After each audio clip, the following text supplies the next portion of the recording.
నమస్తే, welcome to social post. నేను Monica. ప్రస్తుతం మనతో BRS senior leader Sumitra Anand గారు ఉన్నారు. మేడంతో మాట్లాడదాం. మేడం నమస్కారం. మేడం నమస్తే.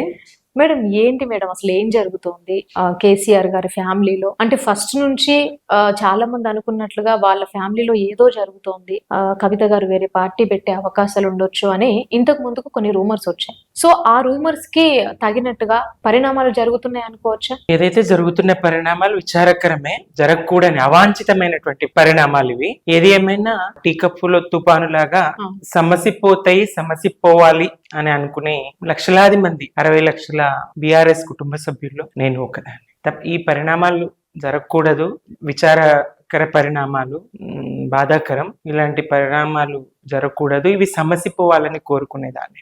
అంటే ఇంతకు ముందు మాట్లాడుకున్నట్టు మనం కేసీఆర్ సార్ సభ నుంచి మాట్లాడుకుంటే, సభ తర్వాత కవిత గారు ఒక ప్రెస్ మీట్ పెట్టడము, దానికి నాన్నగారి ఫోటో లేదనేసి అదొక చర్చ జరిగింది. దాంతో పాటుగా హరీష్ రావు గారు బీజేపీ పార్టీకి వెళ్లే అవకాశాలు ఉన్నాయని కూడా చాలా మంది మాట్లాడుకుంటున్నారు. అసలు పార్టీలో ఏం జరుగుతోంది, దానికి ఆయన వివరణ ఇచ్చారు. వివరణ ఇచ్చినా కూడా ఇది చాలా మంది మధ్యలో మెదులుతున్న ప్రశ్న. హరీష్ రావు గారు ఇప్పుడే కాదు, అనేక సందర్భాల్లో గోతికాడి నక్కల్లాగా ఈ కుటుంబంలో చీలికలు తీసుకురావాలని, పార్టీలో చీలికలు తీసుకురావాలని బయట వారిని అయితే ప్రలోభ పెట్టి పార్టీలో చేర్చుకున్న సందర్భాలు ఉన్నాయి, అటు కాంగ్రెస్ బీజేపీలతో సహా. ఇక్కడ కుటుంబంలో ఈ కుటుంబం శక్తివంతంగా పనిచేస్తున్నది అనేది తెలంగాణ సమాజం గుర్తించింది, ఇక్కడ ఉన్నటువంటి రాజకీయ పార్టీలు గుర్తించినాయి. చీలిక దేవాలనేటువంటి కుటిల ఎత్తుగడలైతే, వ్యూహాలైతే అవి పన్నుతూనే ఉంటాయి.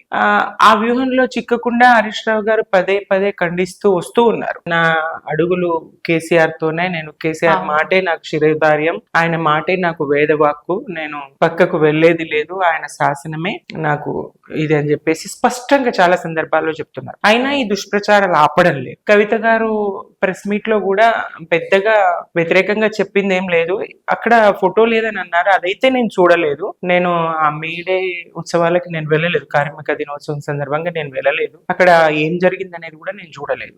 ఏదైతే ఆమె అన్నదని ప్రచారం జరిగిందో సామాజిక తెలంగాణ అన్నారని, ఆ దిశలో కేసీఆర్ గారు విశేషమైన కృషి చేసిండ్రు. తెలంగాణ రాష్ట్ర సాధన మాత్రమే కాదు, తెలంగాణ రాష్ట్రాన్ని చావు నోట్లో తలబెట్టి తెలంగాణ రాష్ట్రాన్ని సాధించిన తెలంగాణను పునర్నిర్మాణంలో పసికూన తెలంగాణను ఇవాళ భారతదేశం మొత్తం తెలంగాణ వైపు తిరిగి చూసేలాగా, కేంద్రమే ఈ కేసీఆర్ గారి పథకాలను కాపీ కొట్టేలాగా పథక రచన, వ్యూహ రచన, కేసీఆర్ గారి పాలనా దక్షత తెలంగాణకు అన్ని వర్గాల ప్రజలను ఒక చక్కటి అభివృద్ధి పథాన నిలిపియాలి. తెలంగాణ కుటుంబాలు, చాలా కుటుంబాలు బాగుపడ్డాయి, వలసలు వాపసైనాయి, బొగ్గుబాయి బతుకులు కొంత నిదానించి తెలంగాణకే పక్క రాష్ట్రాల కార్మికులు వలస వచ్చే పరిస్థితి ఇక్కడ బీహార్ కార్మికులు వస్తారు, ఇక్కడ పశ్చిమ బెంగాల్ నుంచి కార్మికులు వచ్చి వరి నాట్లేస్తా ఉన్నారు. మీకు పంటలు పండియడమే చేత కాదన్న స్థాయి నుంచి మరి పంజాబ్ ను తలదన్ని వరి పండించి చూపించి, ప్రాజెక్టుల నిర్మాణం చేసి, నూతన జిల్లాలను ఏర్పాటు చేసి, అనేక సంక్షేమ పథకాలను కొనసాగించి, అందరికీ పెద్ద దిక్కులాగా, ప్రజలందరికీ పెద్దన్నలాగా, కుటుంబ పెద్దలాగా అన్ని వర్గాలను, జనాభాలో సగమైన మహిళను కంటికి రెప్పలాగా కాపాడుకున్నటువంటి పాలన కేసీఆర్ గారు. సామాజిక తెలంగాణ ఇంకా వేరే ఇదని కాదు.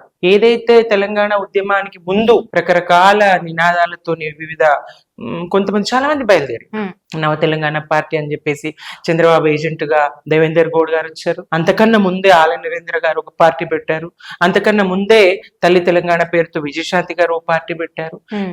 అంతకన్నా ముందు, వీళ్ళందరికన్నా ముందు ఇంద్రారెడ్డి గారు బయటకు వచ్చిండ్రు తెలంగాణ పేరుతో. ఎవరు వచ్చినా తెలంగాణ ప్రజలు నమ్మి ఆయన వెనుక నడిచింది, కేసీఆర్ గారు వెనుక మాత్రమే నడిచింది. ఉద్యమంలో ఆయన వెన్నంటే నిలిచింది. ఎందుకంటే ఆయన రాళ్లతో కొట్టి చంపమన్నాడు. అంత ధైర్యం ఏ రాజకీయ నాయకుడైనా చేయగలడా? మరి ఎందుకు వాళ్ళ పిల్లలని ఆయన కంట్రోల్లో పెట్టుకోలేకపోతున్నారు? పిల్లలు ఇప్పుడు ఆయన తెలంగాణను తీసుకొచ్చిన జాతిపిత, మరి అంత సామర్థ్యం ఉన్న ఆయన ఎందుకు వాళ్ళ పిల్లలని కంట్రోల్లో పెట్టుకోలేకపోతున్నారు? ఎందుకు పార్టీలో వాళ్ళు ఇవ్వలేక మేము బయటకు వస్తున్నాం? ఇప్పుడు ఆమె లేఖ చూస్తుంటే నన్ను నా తండ్రితో కల్పించలేని సిచ్యువేషన్ లో నేను ఉన్నాను అనే విధంగా లేకుండడం చాలా బాధాకరం. అది నిజంగా రాకూడదు, లేక బయటకు రాకూడదు.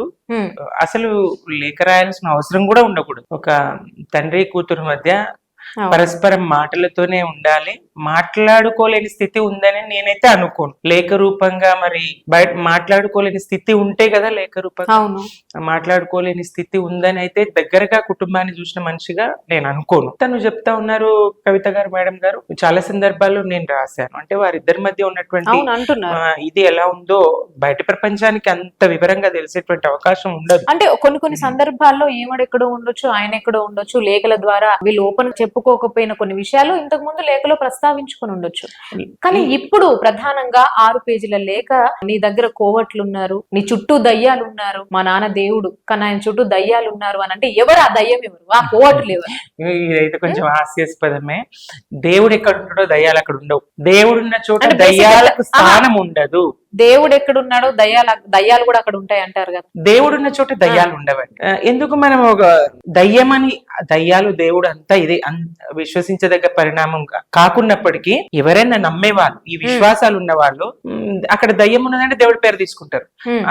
రామ రామానో హనుమానో ఏదో అనో అంటే దయ్యం బారిపోతుందని, దేవుడి పేరు తీసుకుంటేనే దయ్యం బారిపోతుంది అనేటువంటి ఆలోచనలు ఉన్న వ్యవస్థ ఇది. అటువంటి వ్యవస్థ, ఈ వ్యవస్థలో దేవుడు ఉన్న చోట దయ్యాలు ఉన్నాయి అంటే ఎవరు నమ్మరు కదా. దేవుడిని ఎందుకు పెట్టుకుంటారు? దయ్యాల నుంచి కాపాడుకోవడానికి. చెడు నుంచి దేవుణ్ణి ఎందుకు నమ్ముతారు? చెడు నుంచి తమను కాపాడమని దేవుణ్ణి ఎందుకు నమ్ముతారు? ఇట్లాంటి దుష్ట గ్రహాలు, ఏదైనా గ్రహాలు బాగాలేమంటే దేవుణ్ణి పూజిస్తారు. దయ్యాలు గాని ఈ విశ్వాసాలు ఏవైతే ఉంటాయో ప్రజలకు, వాటి నుంచి తమకు ఏదో ఆపద రాబోతుంది, దేని వల్ల వస్తుంది అనుకున్నప్పుడు దేవుణ్ణి నమ్ము. ఎందుకంటే వాటన్నిటి నుంచి రక్షణ అని. కేసీఆర్ దేవుడైతే దయ్యాలనేవి ఉండవు. అదొక అనుకోకుండా ఫ్లోలో ఎట్లా వచ్చిందో ఆమె నోటి వెంట మాట గాని, ఎవరు తులుగా ఎవరన్నా ఆమెను ఇబ్బంది పెడితే పెట్టవచ్చు, ఉండదు పరిస్థితి అని నేను అనను. ఆమె ఇబ్బందికి కారణం అక్కడ ఉన్న వ్యక్తులు ఎవరైనా కావచ్చు, కానీ దయ్యాలనేది అయితే ఉండవు. అంటే ఎందుకు ఈ 6 పేజీల లేఖ? అంటే ఆ కేసీఆర్ గారికి చేరిన తర్వాత ఈ లేఖ బయటకు వచ్చిందా, లేకపోతే ఈవిడ అది విదేశాలకు వెళ్లే ముందే ఈవిడే బయట పెట్టిందా? ఇది కుట్రపూరితంగా బయటకు వచ్చింది అనేసి అంటున్నారు. మరి అంటే కవిత గారు ఆఫీస్ నుంచి బయటకు వచ్చింది అనుకోవాలా, కేసీఆర్ సార్ దగ్గరికి వెళ్ళిన తర్వాత బయటకు వచ్చింది అనుకోవాలా? ఏమైనా నిజమైతే నిలకడం తెలుసు. అబద్ధం కేటీఆర్ గారు చెప్తా ఉంటారు తరచుగా, అబద్ధం అంగి తొడుక్కొని ఊరంతా చుట్టేసింది నిజం గడప దాటే లోపల. ఆ నిజాలు బయటకు వచ్చే లోపల ఈ అబద్ధాలు చక్కర్లు కొడుతూనే ఉంటాయి. తన నుంచి వచ్చినా రాకూడదు, అటు నుంచి వచ్చినా రాకూడదు, బయట పడకూడదు. దానికి సామాజిక తెలంగాణ అని మరోటని కేసీఆర్ గారి ఫోటో లేకపోవడం అనేది. కేసీఆర్ గారి ఫోటో లేదు మేడేనాడంటేనే తెలంగాణ సమాజం ఒక్కసారి ఉలిక్కి పడ్డది. తెలంగాణ వాదులు ఒక్కసారి ఉలిక్కి పడ్డారు. ఆవిడ గ్రహించలేకపోయారా? 60 లక్షల మంది తెలంగాణ కుటుంబ సభ్యులు ఒక్కసారిగా ఉలిక్కి పడ్డారు. అది గ్రహించినట్టున్నారు ఆమె. అందుకే ఆయన దేవుడు. ఎందుకంటే కేసీఆర్ గారిని అంటే ఒక మాట అన్నా, పల్లెత్తు మాట అన్నా తెలంగాణ సమాజం ఆయన కూతురు అనని, ఇంకెవరైనా అనని కేసీఆర్ గారిని ఒక్క మాట, పల్లెత్తు మాట అన్నా తెలంగాణ సమాజము స్వాగతించదు, స్వీకరించదు ఆ మాటల్ని. ఎందుకు అంటే ఇంత వ్యతిరేకత ఎందుకు వచ్చిందండి? జైలుకి వెళ్ళి వచ్చిన తర్వాతనే వచ్చిందా? ఇప్పుడు జైలుకి వెళ్ళి వచ్చిన తర్వాత నా కార్యకర్తలు కానివ్వండి, మా నాయకులు కానివ్వండి, ఎవరు కూడా బయటకు వచ్చి నన్ను పరామర్శించలేదు అన్న భావోద్వేగంతో ఆవిడ ఉన్నారు.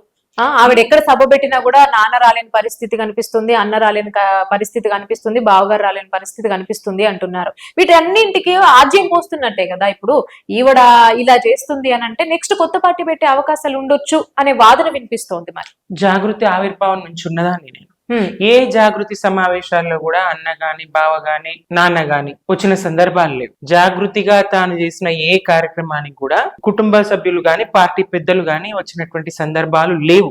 ఆయా జిల్లాల్లో చేసినప్పుడు అక్కడున్న మేం పార్టీ వాళ్ళైతేనేంది, ఇంకొకరైతేనేంది స్వచ్ఛందంగా వచ్చుడు, రకరకాలుగా రానైతే వచ్చిండు. కానీ మీరు అన్నట్టుగా వాళ్ళు ముందు నుంచి రాలేరు, ఇప్పుడు కొత్తగా కాదు. జాగృతి ఆవిర్భావం నుంచి కూడా కేటీఆర్ గారు గాని, హరీష్ రావు గారు గాని, కేసీఆర్ సార్ గాని జాగృతి సభలు, సమావేశాలకు వచ్చిన దాఖలాలు లేవు. కాబట్టి ఆ అంశం పెద్ద పరిగణలోకి తీసుకునేది కాదు. రెండవది రిసీవ్ చేసుకోలేరు అనేది అయితే సత్యం కాదు. నేను వెళ్ళి చూసిందాన్ని పార్టీ నేతలు చాలా మంది వచ్చిండ్రు, పార్టీ ప్రముఖులు వచ్చిండ్రు, ఎయిర్పోర్ట్కి వచ్చిండ్రు, ఇంటికి వచ్చిండ్రు, అందరూ బాధపడ్డారు, అందరూ విచారించిండ్రు. బీజేపీ కుట్రలో భాగం ఆమెను ఇబ్బంది పెట్టడం, ఈడీ కేసులు ఇవన్నీ అని, కేసీఆర్ గారు లొంగని కారణంగానే ఆమెను ఇట్లా చేశారు, కుటుంబంలో ఇబ్బంది ఉంటే ఆయన లొంగుతారనే ఆలోచనతో బీజేపీ ఇట్లా చేసింది. బీజేపీతో సఖ్యంగా ఉంటే అందరూ వాషింగ్ పౌడర్ నిర్మల్ అయిపోతారు, ఆ కారణంగా ఆమెను కేసులో ఇరికిచ్చిండ్రు. అక్కడ ఎలాంటి ఆధారాలు కానీ ఏవి కానీ ఈడీకి కానీ వాళ్ళకి దొరకలేదని తెలంగాణ సమాజం గుర్తించింది, పార్టీ గుర్తించింది. అందరము వెళ్ళినాము, అందరూ ఆమెను జైలు నుంచి వచ్చినప్పుడు పలకరించినాం, పరామర్శించినాం, అందరూ కలిసి మేడం ఇప్పుడు కవిత గారు స్పష్టంగా లేఖలో రాశారు, మీరు ఎలకతుర్తి సభలో బీజేపీ గురించి ఎక్కువగా మాట్లాడకపోవడం నాకు అది బాధ అనిపించింది అనేసి అంటున్నారు. అంటే ఇప్పుడు కేసీఆర్ గారు ఆ విషయం ప్రస్తావించకపోవడానికి వెనకాల ఏమన్నా కారణాలు ఉండొచ్చా? సార్ గారు వ్యూహం అర్థమైన వాళ్ళు ఇట్లా మాట్లాడారు. కేసీఆర్ గారు ఏదైనా వ్యూహాత్మకంగా తెలంగాణ సాధన అట్లనే సాధ్యమైంది కదా. ఈ రాష్ట్ర అభివృద్ధి ప్రగతి పథంలో రాష్ట్రాన్ని నిలపడం, కేంద్రం సహకారం లేని స్థితిలో, బీజేపీ ఎంత మాత్రం సహకరించిన స్థితిలో రాష్ట్రాన్ని ప్రగతి పథాన నిలిపి మరి దేశంలోనే నెంబర్ 1 స్థాయికి అన్ని రంగాల్లో అభివృద్ధి పథాన నిలిపిన తీరును చూస్తా ఉన్నాం కదా. ఆయన వ్యూహం పసిగట్టడం ఎవరి వల్ల కాదు. అంతెందుకు రోజు ఆయన ఆనవాళ్ళు చెరిపేస్తా, కన్న బిడ్డలకు తెలియకపోవచ్చా తండ్రి ఎలాంటి వాడు, ఆయన ఎవరి ఊహలకు అందరు. ఒక దశాబ్ద సాధారణమైనటువంటి మనుషులకు మా స్థాయి కన్నా ఒక 10 ఏళ్ల ముందు చూపు ఆయనది ఉంటది. ఈ సంస్కర్తలను సమాజం అప్పటికప్పుడు అంగీకరించి స్వాగతించిన దాఖలాలు చరిత్రలో ఎక్కడా లేవు. వీరేశలింగం గారు వితంతు వివాహాలు చేస్తున్నప్పుడు సభ్య సమాజం అప్పుడు రాళ్లతో కొట్టింది ఆయన. తర్వాత ఇప్పుడు ఆయన్ని ఒక ఆదర్శవాదిగా, అభ్యుదయవాదిగా, స్త్రీ అభ్యుదయకర్తగా ఆయన ఇప్పుడు చూస్తా ఉన్నాం. అట్లా కేసీఆర్ గారు ఆ వ్యూహాలు ఎవ్వరికి అంత చిక్కవు. అది కడుపులో పుట్టిన బిడ్డల, బయట వాళ్ళు నిపుణుల, మేధావుల అంతా ఇది. ఆయన వ్యూహం చాలా గొప్ప, వ్యూహరచన చాలా గొప్పది. రోజు ఇబ్బంది పెట్టి మరిపిస్తా, తుడిపేస్తా, చెరిపేస్తా, బయటకు రావు, ఫామ్ లో కొన్నాం అని చెప్పేటువంటి రేవంత్ రెడ్డి పేరు ఒక్కసారి కూడా తీయలేడు. ఆయన అంత నానా మాటలు, చస్తావు చస్తావు, చావు, అక్కడే చావు. ఎంత దుర్మార్గమైన మాటలు అవి. నువ్వు అక్కడే ఫామ్ హౌస్ లోనే చస్తావు, అక్కడే కలుస్తావు మట్టిలో, నువ్వు స్ట్రేచర్ మీదకి పోతావు. ఎంత ఘోరంగా ప్రతి మాటల సందర్భంలో ఆయన అక్కసు వెళ్ళగక్కుతూ రేవంత్ రెడ్డి చావు చావు అని కేసీఆర్ గారిని అంటా ఉంటే ఆ రేవంత్ రెడ్డి పేరే ఒక్కసారి తీయలేడు.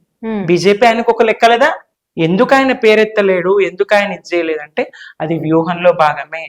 మాకే చెప్పేవాడు, మనం అనవసరంగా చర్చ చేసి వాళ్ళని ఇంకా ఇదిగా తీసుకురావద్దు, దాన్ని అంతటితో ఆపేస్తే వాళ్ళు కనుమరుగైపోతారు. ఆ మాటకు అంత ప్రాధాన్యత ఉండదు. వాళ్ళు చేసినటువంటి ఆ చర్యకు అంత ప్రాధాన్యత ఇవ్వద్దు. మనం ఇస్తే, మనమే చర్చ చేస్తే మనం ప్రాధాన్యత ఇచ్చినట్టు, ప్రజల్లో పెట్టినట్టు అవుతుందని చాలా సందర్భాల్లో మాకే చెప్పినటువంటి వాళ్ళు ఇట్లా అన్నారు, వీళ్ళు ఇట్లా మనం ఖండించాలి కదా అన్న సందర్భంలో మాలాంటి కవిత గారు లేఖ రాశారంటే మాలాంటి వాళ్ళు కూడా ఇట్లుంటే బాగుంటది, మీరు మా కామారెడ్డికి వస్తున్నారు, మాకు ఇక్కడ బెల్లం రైతుల సమస్య ఉంది, ఉద్యమ కాలంలో ఇక్కడ నల్ల బెల్లం ఉత్పత్తిదారులు ఉంటారు, రైతులు ఉంటారు, ఈ సమస్య మీరు మాట్లాడితే బాగుంటదని సూచన ప్రాయంగా మాలాంటి వాళ్ళని కూడా గుర్తు చేసిన సందర్భాలు ఉన్నాయి. కవిత గారు కూడా చెప్పొచ్చు, చెప్పొద్దని నేను అంటలేదు, అది బయటకు రావద్దు. ఇంకొకటి, ఏది చెప్పినా ముందు చెప్పాల్సి, మీరు ఇది మాట్లాడితే బాగుంటదేమో అని సూచన చేయాల్సి, మీరు ఇలా చేస్తే బాగుంటదేమో అని సూచన చేయాల్సి. ఇప్పుడు తండ్రి దగ్గరికి పర్మిషన్ లేనప్పుడు ఆవిడ కూడా ఏ రకంగా చెప్తుంది, ఎవరితో చెప్తుంది? ఇప్పుడు ఆవిడే అంటుంది, నా తండ్రితో నేను స్వయంగా మాట్లాడుకోలేని పొజిషన్ లో లెటర్ రాస్తే ఆ లెటర్ కూడా బయటకు వచ్చింది. అంటే నా పరిస్థితే ఇలా ఉంటే ఇప్పుడు సామాన్యుల పరిస్థితి ఏంది అని ఆమె బహిర్గతంగా అడుగుతుంది కదా. కలవలేని స్థితి ఉందని అయితే నేను అనుకోను. దీని ఇంకా ఆమె వ్యూహం ఏంటో, సరే వ్యూహ రచన నిపుణుడి కుమార్తె, ఆమె వ్యూహం ఏంటో ఇంకా తెలంగాణ సమాజానికి పూర్తి స్థాయిలో అర్థం కాలేదు. ఏది ఏమైనా నిజాలు నిలకడగా ప్రజలకు అర్థమవుతాయి, ఉద్యమకారులకు అర్థమవుతాయి, తెలంగాణ వాదులకు అర్థమవుతాయి. ఈ సమస్య పోవాలని, అందరూ ఒక తాటి మీదకి రావాలని. తెలంగాణ నష్టపోతున్నది, కాంగ్రెస్ కి అధికారం ఇచ్చి తెలంగాణ నష్టపోతున్నది. ఈ నష్ట నివారణకు కాంగ్రెస్ ను ప్రశ్నించాల్సిన అవసరం ఉన్నది, కాంగ్రెస్ ను అడగాల్సిన అవసరం ఉన్నది. పథకాల అమలు జరుగుతలేదు, అన్నదాతలు రోడ్ల మీద వరి పంట అంతా కళ్ళాలన్నీ మొలకలెత్తి ఇప్పుడు వాళ్ళకు కూడా మనం ఒక రకంగా అవకాశం ఇచ్చినట్టే కదా. ఫస్ట్ ఇల్లు సర్దుకొని మనం బయటకు వచ్చి మనం తప్పుల్ని ఎత్తి చూపాలి అనుకున్నప్పుడు నువ్వు వీళ్ళని కంట్రోల్ చేసుకోలేను. ఇప్పుడు వాళ్ళకు కూడా అది అవకాశమే కదా. నీ కూతురుని నువ్వు కంట్రోల్ చేసుకునే సిచ్యువేషన్ లో లేవు, నువ్వు మమ్మల్ని ఎట్లా అడుగుతావు అంటారు. ప్రతి ఇంట్లో ఉండే సమస్యలు, ఇంటి కుటుంబం అంతా ఒక మాట మీద ఉండాలనేది ఒక భ్రమనే. తెలంగాణ సమాజం అంతా ఒక మాట మీద ఉండాలనేది ఒక భ్రమనే. ఎక్కడైనా ఏ కుటుంబాలను చూసినా పరిస్థితి ఉంటది. అది సామాన్యులైనా, సంపన్నులైనా, రాజకీయ కుటుంబాలైనా, ఏ కుటుంబమైనా వివాదరహితంగా ఒక మాట మీద ఉంటది అనేది ఎవరి కుటుంబమైనా, నాదైనా మీదైనా ఎవరిదైనా. ఇది దాన్ని పెద్ద కంట్రోల్ చేసుకోలేకపోవడము లేదంటే ఇట్లాంటి మాటలు అనవసరం అని నేను అనుకుంటా. అదంత పెద్ద విషయం ఏం కాదు, సాధారణమైన విషయాలు ఇవన్నీ. అయినప్పటికీ సద్దు మణిగే అవకాశాలు ఉంటాయి, మాట్లాడతారు. ఇప్పుడు ఈ సిచ్యువేషన్ తో కవిత గారు కొత్త పార్టీ పెట్టే అవకాశం ఉంది. ఆమెకు పార్టీలో ఒక స్థానం లేదు కాబట్టే ఈవిడ ఈ రకంగా లేఖలతో బయటకు వచ్చి మనకు ఒక హింట్ ఇస్తున్నారు అనేది కొంతమంది వాదన. అటు ప్రతిపక్షాలకు ఒక కారణంగా ఎంపీగా ఓడిపోతే ఎమ్మెల్సీ అలా ఇచ్చారు అని ఇదే ప్రతిపక్షాలు అప్పుడు కూడా మాట్లాడి అక్కడ స్థానం ఇవ్వలేదు అని తను మాట్లాడు. ఏ రకంగా చూసినా కుటుంబ సభ్యులు అందరికీ ప్రాధాన్యత ఉన్నట్టే ఉంది. మేము స్వాగతించినాం కదా.